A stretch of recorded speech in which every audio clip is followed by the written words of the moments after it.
বাহিরে প্রচণ্ড বৃষ্টি হচ্ছে, আর যেহেতু অনেক বেশি বৃষ্টি তো সেই জন্য ঝটপট আর খুব সহজের একটা বিকেলের নাস্তা, সেটা হচ্ছে বাসায় আমার আগে থেকেই পরোটা বানানো ছিল, সেটা শুধু আমি বেলে নিয়েছি। আর এদিকে একটা ডিম, একটু কাঁচামরিচ, একটু পেঁয়াজ দিয়ে, হালকা একটু লবণ দিয়ে ভালো করে ফেটিয়ে নিয়েছি। আর সবাইকে আসসালামু আলাইকুম। ভিডিওটি যে যেখান থেকে দেখছেন, কাছে এবং দূরে, দেশে এবং দেশের বাইরে,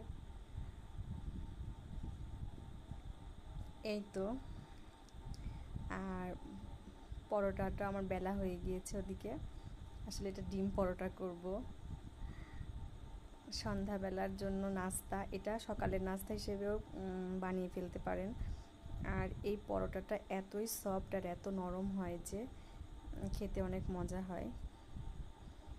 একটা ডিম দিয়ে আপনি দুইটা পরোটা, এরকম ডিম পরোটা বানাইতে পারবেন। তো আমি এখানে দুইটাই করব অবশ্য।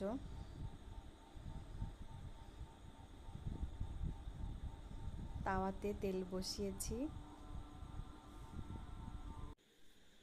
আসলে এই পরোটাটা এত নরম আর সফট হয় যে এইভাবে ডিমের ভিতরে পরোটার এপিঠ ওপিঠ খুব ভালো করে মাখিয়ে, এদিকে আমি তাওয়াতে তেল গরম করেছি।